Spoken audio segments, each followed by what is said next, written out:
Nalika korban niku wajib niat nggih. Terus nalika korban niku wajib niat. Lah wektune niat niku mangke longgar saged nalika tuku kewan sambil diniati, saged nalika nyerahke kewan dumateng panitia, saged nalika nyembelih kewanipun dipun niat. Mawon mangke pun sewu menawi niat niku kok ngurbani wong liya, iki dicethake nggih niat kanggo ngurbani apa. Walaupun kalau kita bicara soal definisi niat, jadinya dari ayat ini lebih rendah kepingin korban itu jadi masuk kategori niat. Umawan niat insur korban, mentok tanpa menyebutkan tinggi korban ini, itu makin kalau pikir kan berbunyi dan korbannya awal itu. Jadi kami korban yang sangat sih, nanti dikatakan, itu korbani jiwa. Itu niat ketika mengorbani orang lain. Di sini, nalika korban itu wajib niat. Kemudian dalam posisi niat itu boten kudu kaya salat ngeten niku usoli boten nawaitul korban boten kowe teng ati niku duwe retek niat korban kanggo awakku niat korban kanggo bojoku niat korban kanggo niku sampun sah. Langsung saya malih menawi masing-masing sing dikorbani niat dhewe niku langsung saya. Kan niat korban itu termasuk niat yang barang diperwakili, tetapi langsung saya malih misalnya IDW korban ngorbani garwane itu garwane kok niat dewi nyong kali lagi tak tahu terus di korban sampean itu di korban di garwane lima mungkin berumur itu langsung niat itu korban itu langsung saya malih gitu. Terus niat korban itu boleh yang bersangkutan si korban itu niat untuk dirinya sendiri, kemudian boleh diwakilkan kepada orang lain. Terus kemudian waktu korban nih, waktu korban, mangke korban itu asalnya sunat, kemudian bisa berubah menjadi nazar. Nazar itu dengan pertama memang wis nazar teng ati. Contohnya biasanya sing sering nih loh, nek baru nikmat nih orang bergerak oleh Bapak. Nek tahun aku wis paling sehat, aku soal korban dan itu pun termasuk kategori nazar, sing hukumnya menjadi wajib. Yang kedua hukmi, secara hukum dihukumi nazar, walaupun tidak ada unsur ingin nazar, tapi secara hukum dihukumi nazar. Nalikane nopo? Nalikane kewane wis maujud. Jadi awake dhewe nyekel kewan, nah terus kemudian ngomong karo wong liya iki wedhusku tak korban lah ngoten niku.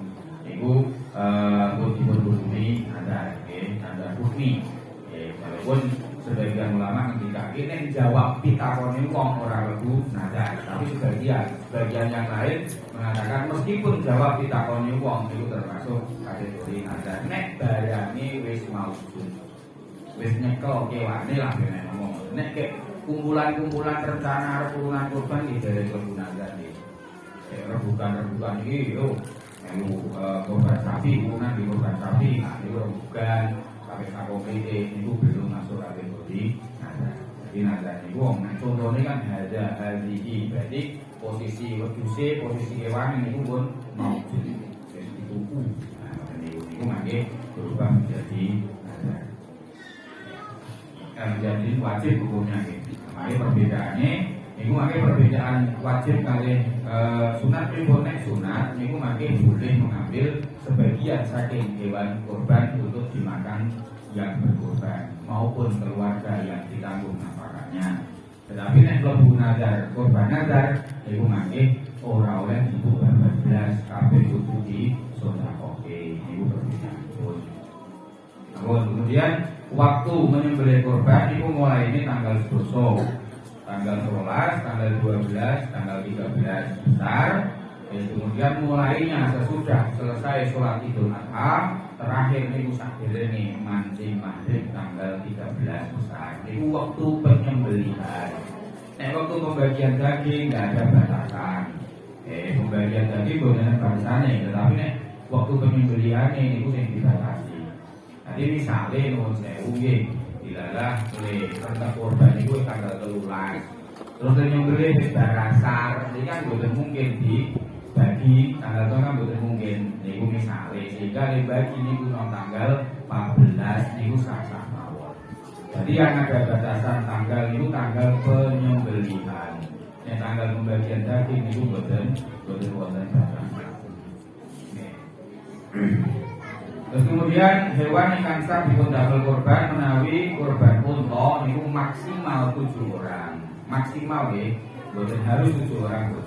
Sapi itu nggih 7 orang, kambing itu untuk 1 orang. Kemudian kerbau itu sah dipun damel korban. Kemudian hewan betina boleh buat korban, tetapi hewan jantan lebih utama. Kemudian hewan betina itu nalikane meteng atau hamil itu tidak diperbolehkan untuk korban. Jadi terus hewan itu asal damel korban tapi boten pas korban. Meteng mangke boten sah korban. Tetapi jantan lebih utama. Jadi sebagian rumusan saking MUI ini malah mengatakan kalau untuk sapi itu saat ini sudah haram, diharamkan korban sapi itu. Kenapa? Karena sudah masuk peraturan pemerintah. Departemen Peternakan dan Pertanian itu sudah melarang menyembelih sapi usia produktif, sapi betina usia produktif.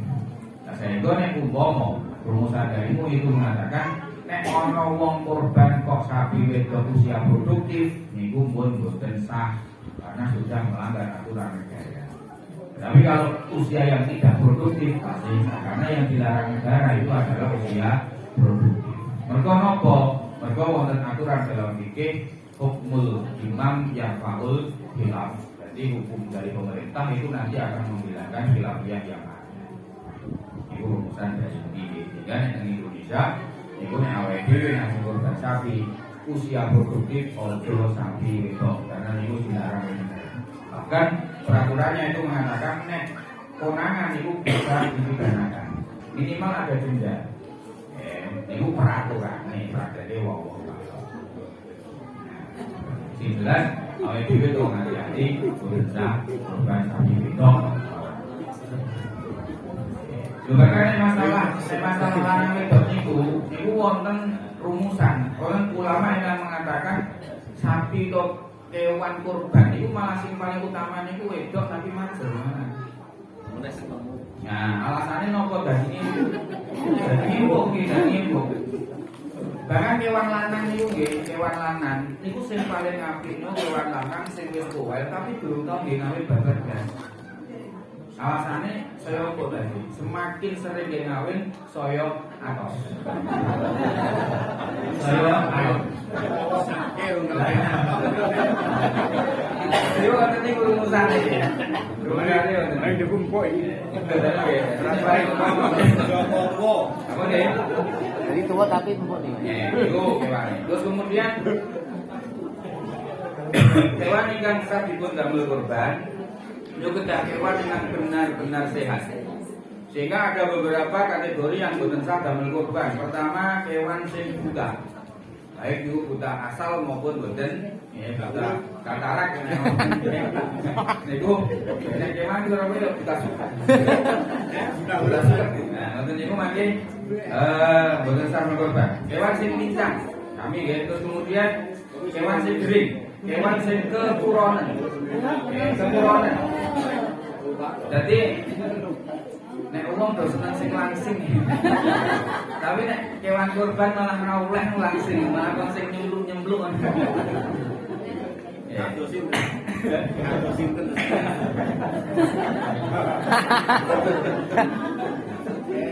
Kowe sing nyemplung-nyemplung.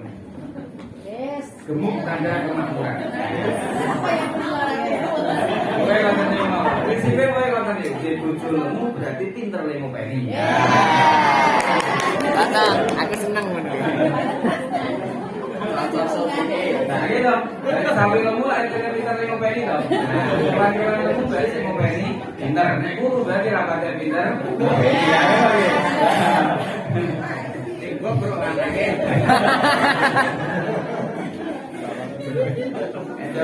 Itu dewe Pak Makmun filosofi keturutan.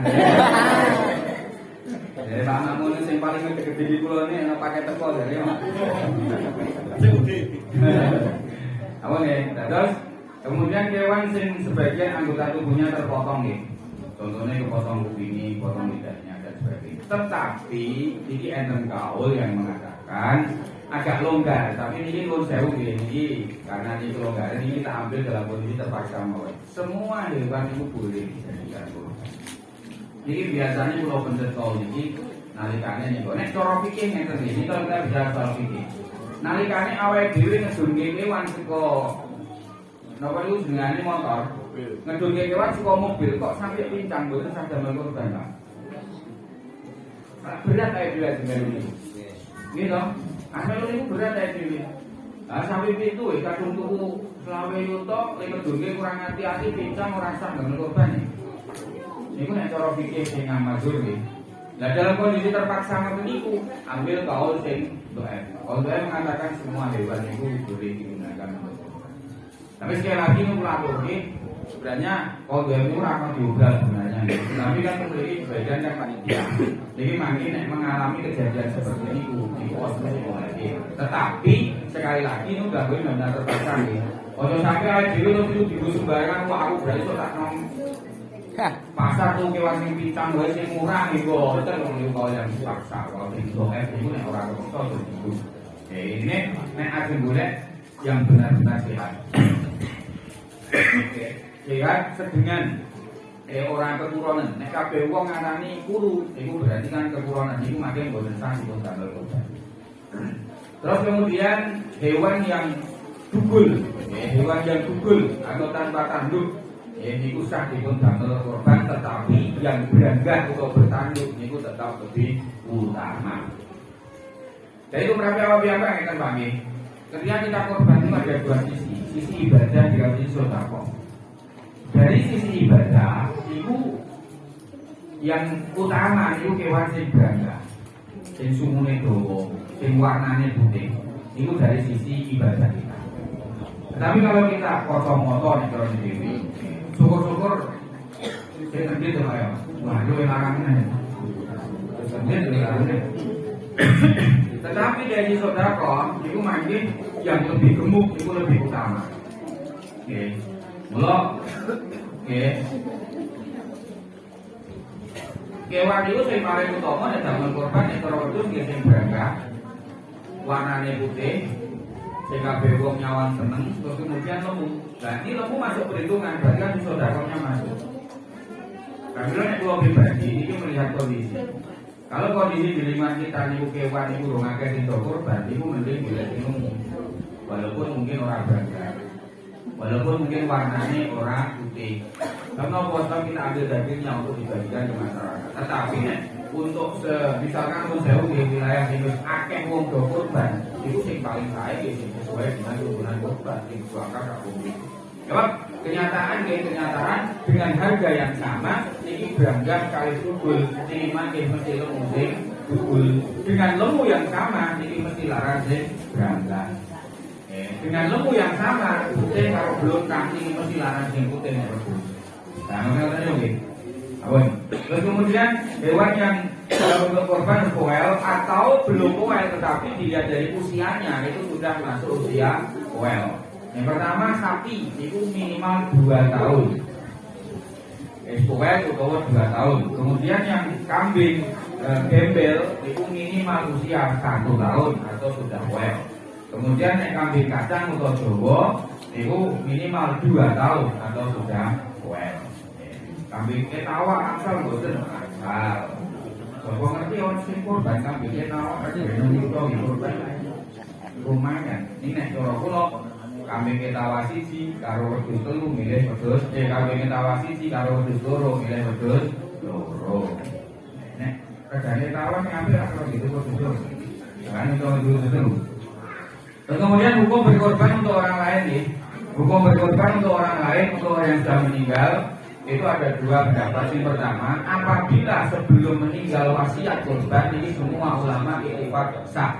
Jadi nek ana wong ngasih do wasiat, aku mau nek nanti dikorbani ya. Esok besar aku dikorbani ya. Nah, ternyata sebelum besar itu sampun meninggal itu berarti masuk kategori wasiat ya. Itu wasiat semua ulama ittifaq sah. Kemudian yang boten wasiat itu ada khilafiyah di antara ulama. Sebagian mengatakan nek ora wasiat ora sah ngorbani wong sing sampun sedo. Yang sebagian mengatakan sah karena apa? Karena bagian dari sedekah. Sedekah itu wasiat wasiat tetap sah. Terus, nek kalau pribadi milih sing pundi, milih sing sah.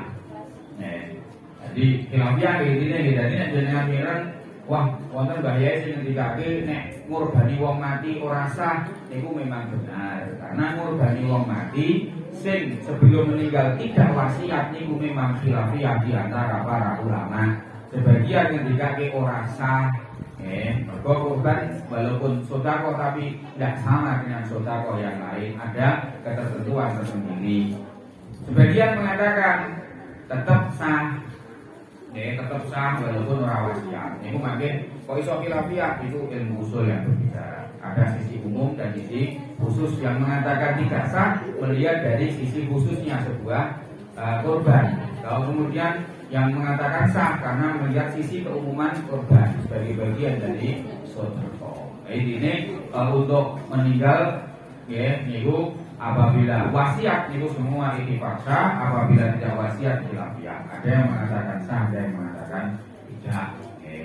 Kalau pribadi niku milih yang mengatakan sah.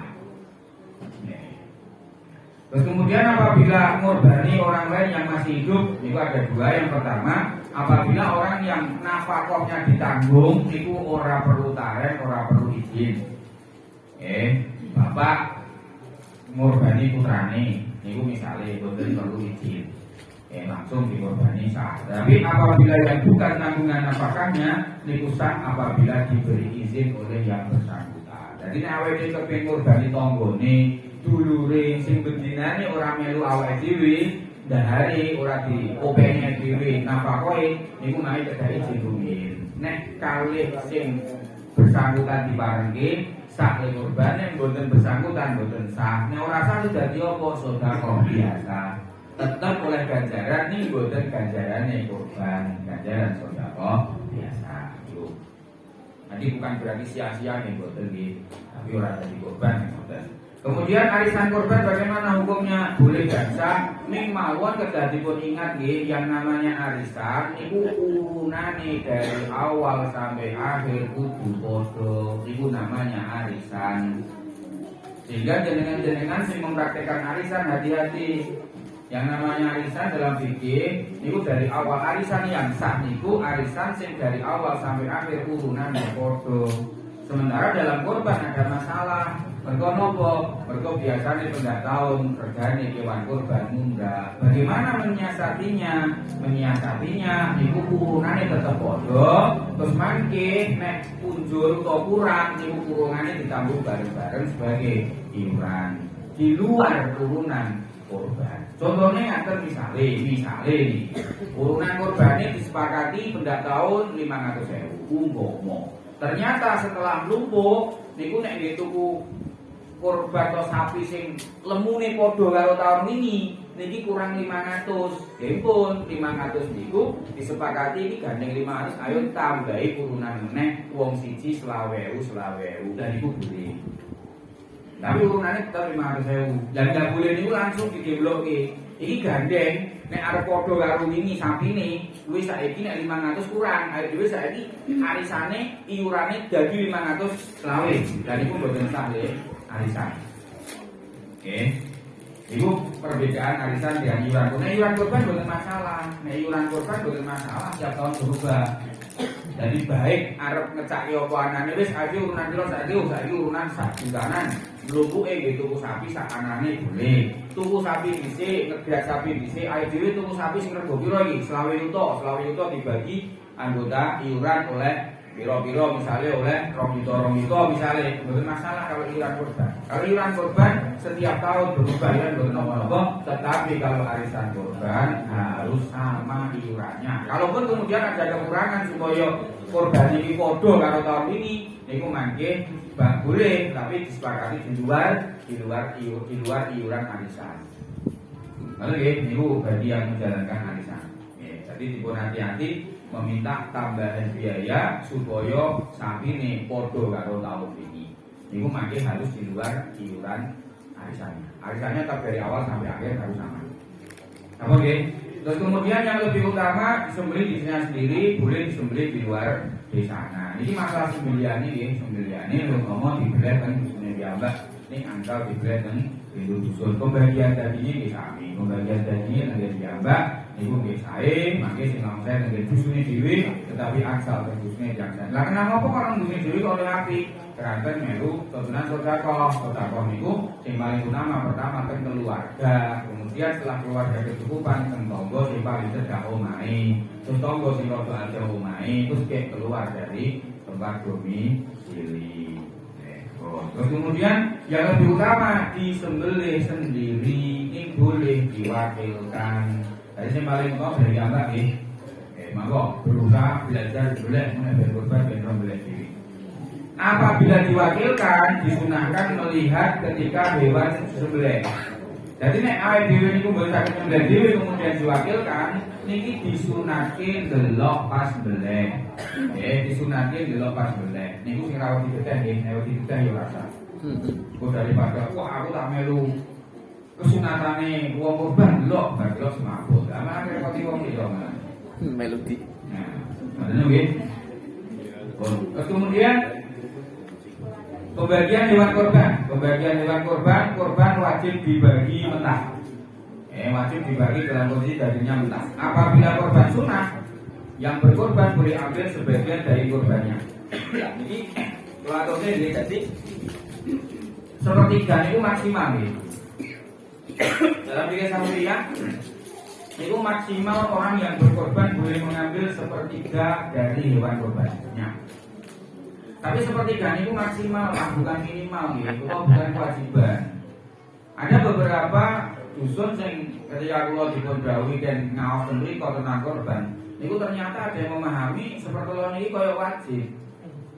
Jadi nek ana wong melu korban sapi misalnya, sing korban itu boleh seperti nek ora seperti nanti do protes. Dan padahal mboten niku maksimal seperti niku. Maksimal seperti saya seketik saya sae, mergo Kanjeng Nabi niku nalika korban pemendo niku mboten nggo foto sampil, Bu. Jadi nek arep melu turunane Kanjeng Nabi iki nek korban itu aja nggo bali sampil nggih.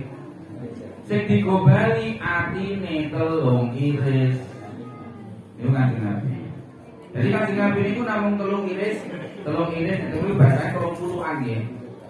Lu salah satu lu komen 30-an saking limpa atau saking ati. Jadi Kanjeng Nabi niku sing dibeto kundur niku namung sing didhawuhi Kanjeng Nabi niku namung 3 omblokan saking atine. Terus semakin sedikit yang kita ambil akan semakin baik karena apa? Semakin banyak sing disodaqah, sing disodaqahke. Kemudian nek ora jiku bablas niku malah mboten sae, Bu. Jadi nek sedekah kabeh korban sunat, tetapi sedekah kabeh nggih mboten sae. Mergo nek tabarukane. Lho, mandek tetapi sedikit mawon lah, sedikit mawon. Kula ora lenten nang panjenengan guyone ngene iki. Awake dhewe iki arep niat golek daging apa niat sedekah kula.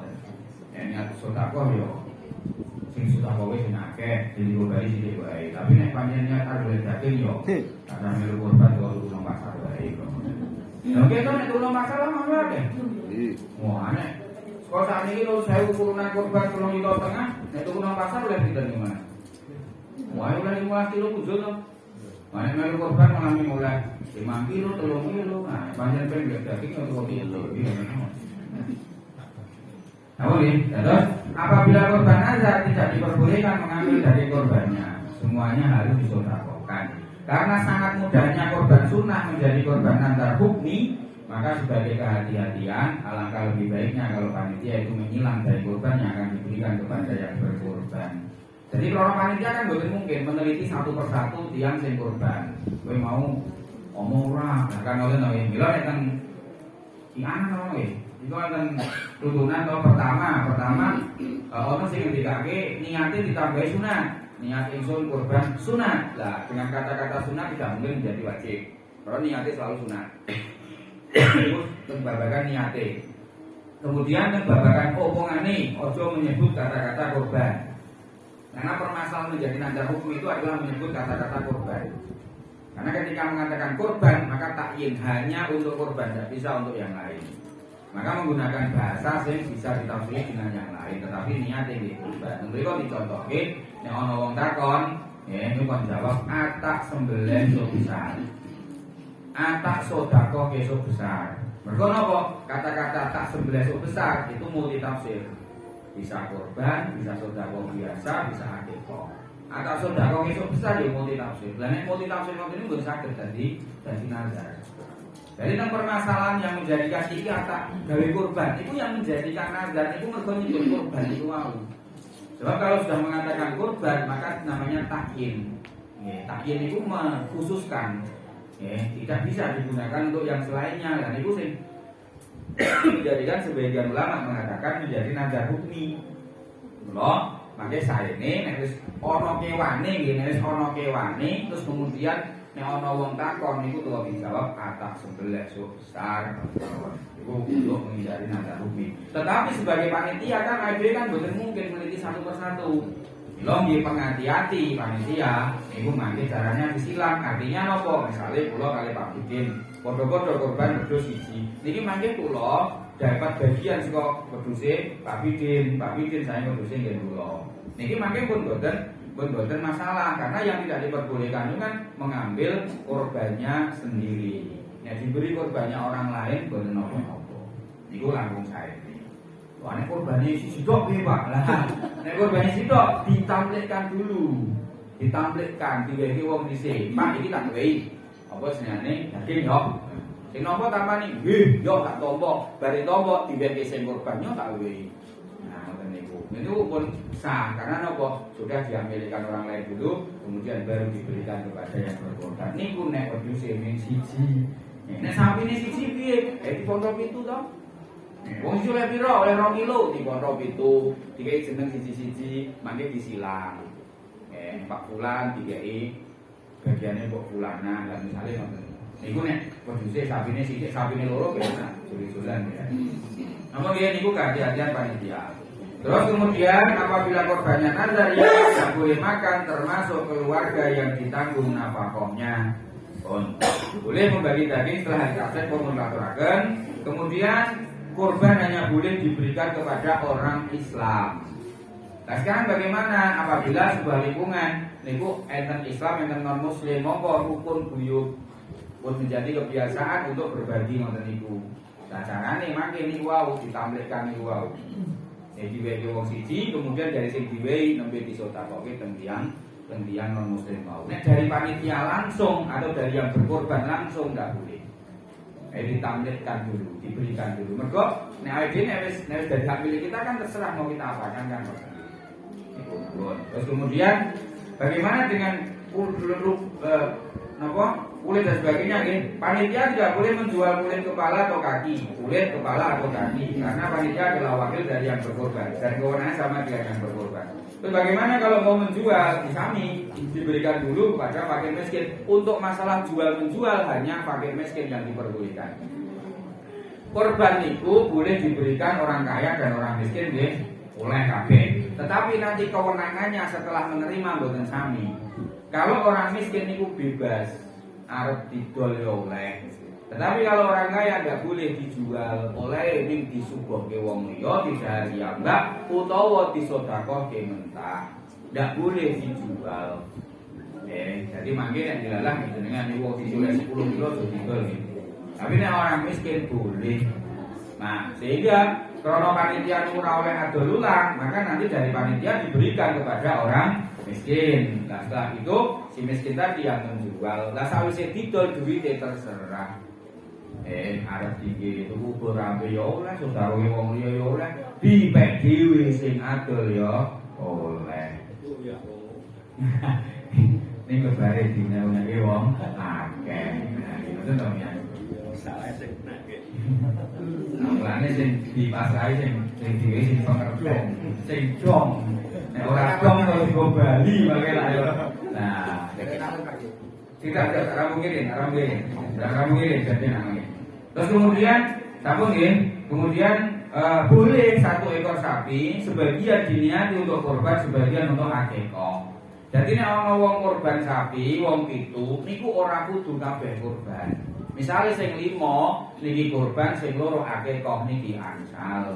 Kemudian akeko piyambak, akeko niku lebih utama dibagi dalam kondisi matang, ning boleh dibagi dalam kondisi mentah. Jadi nek korban wajib mentah, nek akeko niku sing utama didu mateng, ning oleh didu mentah. Oke. Mula kemudian apabila panitia memasak sebagian dari korban untuk makan bersama, niku harus minta izin yang berkorban. Kudu njaluk izin sing korban. Oleh orang sebagian dimasak panitia. Kalau memperbolehkan dibatal mboten. Mila sing paling aman nek arep dimasak bersama iki golek akeko. Gerilya akeko. Nek akeko longgar Bu, Pak nggih. Nek awake dhewe iso golek akeko wedhus misale, niki mangke le masak sadurunge besar apa-apa. Malam besar wis dimasak, sesuk lebar sholat Id niku makan bersama. Niku pun sah, mergo nek akikah ora kudu tanggal 10, 11, 12. Niku nggih, niku nek arep paling penak, paling aman, niku paling longgar, niku gerilya golek akikah. Niku wis oleh loro. Wedhus kabeh lumayan. Lho kula ki sami kula jajal Pak Mamun iki. Nggih, guru kula Pak Mamun iki. Nggih. Iki nek arep dibuleh masing paling penak gerilya golek akikah. Lah ngoten kula lapai karo sandi Pak. Jadi yang mulai manfaat Pak. Gajarannya jenengan dulu. Nggih, ngoten iki lan ngajeng iki kula gerilya akikah, golek wedhus akikah. Nek mboten ngoten ya golek akikah melu bagian sapi. Mboten masalah sebetulnya golek akikah. Hingga mungkin nek nalika dimasak niku wis ora perlu izin. Ora perlu izin langsung dimasak mboten masalah. Apa nggih? Pun, terus kemudian sambung nggih, namung niku sadar rakyat monggo nek wonten pertanyaan. Nggih. Niki kok dari karo ngasone lho nggih. Mau bantu. Nggih. Itu melalui di Kalimati kalian miskin. Kadang-kadang pengen Pak Panitia aku nyuwun ditolongi diblokir. Mboten napa-napa. Kan ning sing miskin tinggal tulung kan ngedolmi, tapi hak miliknya kan hak miliknya sing miskin. Karena sing paling penting niku memberikan tamlik bahasanya, menghak milikkan kambing lulang itu kepada orang fakir miskin supaya boleh dijual. Yang sedang menika masalah tadi untuk masak. Kalau ini malah saking saya butuhkan. Anu boleh masak, boleh mak-mak boleh kurban bae. Sing dadi sing izine sing berkurban langsung. Nggih. Boleh. Yang penting kan nek betul daging korban itu seizin yang nek mboten ngoten niku njaluk kenae, Pak iki nggih aku yo. Nggih, yo sampai iki sampean. Nah, dari itu siji. Intine ngoten. Jadi nek langsung tanpa seizin tidak boleh. Kecuali sudah menjadi adat. Sejak biyen kebiasaannya ngoten niku. Sehingga al-adat al-muhakamah nih, sesuatu yang sudah menjadi kebiasaan sebuah lingkungan dan tidak bertentangan dengan syariat itu bisa dijadikan sebagai kaitan hukum. Awal-awalnya dia ngoten nek cara kula saene mboten ngoten. Saene nek pancen ra ono sing akeh kok tetep diikrorke njaluk izin. Izin nggih dumateng ingkang kurban kula mangke nyuwun misale masing-masing kang kurban kula sing 3 kilo misale. Ajeng kula masak dijaskan karo nggih. Izin. Monggo. Mbak menawi Pak Ye sampun nate napa nggih ngaos atau keterangan sing ahli dalam menyembelih korban itu tempatnya itu di sebelah mana tenggorokannya yang dipotong itu di atas paling penak kan telinga ya posisi telinga itu medune sepiro. Oh nek Juleha niki ketentuan saking standare Juleha halal niku mangke nek sapi niku 3 Pak nggih 3 nggih 3 dari telinga dari leher. Oh. 3 jari ke bawah. Nggih, dari leher niki niku 3 ke bawah. Niku pun aman. Sebab napa? Nek janjane nyembelih niku semakin dekat dengan napa bulu niki semakin cepat mati. Ning mangke nek gedhuwuren kadang-kadang otote medun sing dibeleh mah duwe otot. Lah ning ngati-atine ngaten mriku nek kayak standar 3 jari atau 4 jari ini berarti sudah aman. Nggih. Aman. Nek ajeng paling aman tengah, ini tengah niku le mati suwi masalahe. Nah, niku nggih, niku jenenge kamenan iki. Nek wedhus niku 2 Pak nggih. Wedhus niku 2 jari, ngeten iki. Niku dipoke ngeten apa ming kena gede berhane? Dipoke ngeten. Niku 2 Nek sing aman wedhus telu, sapi papat ngeten iki aman. Di bawah niki lho nggih. Dadi ngeten iki di bawahnya. Niku paling aman, posisi pun aman lah, pun aman. Artinya ora kemedunen nggih, teng mriku niku insyaallah ora sak dhuwure bumi menjing karo wong. Ngoten nggih. Sampun. Nggih. Angsal. Nggih, angsal sami. Dados tiyang ingkang sampun sedo, nggih, riyen nalika bayi durung diakekahi, terus kemudian nalika wis sedo diakekahi niku angsal. Nggih, sami. Tahu nggih, kalau sampeyan pun jasiko niku mangke tak kok bagian dulu iki kerjaan rumah. Sudah jadi semangat hari ini dari family kok. Orang ngaji kok semangat kok. Kalau nyoba punten nek kasih wonten mangke konsultasi nggih lewat grup WA kadang konsultasi tentang permasalahan korban. Dan kalau kapan wonten kalpadan ing pangunten. Assalamualaikum warahmatullahi wabarakatuh.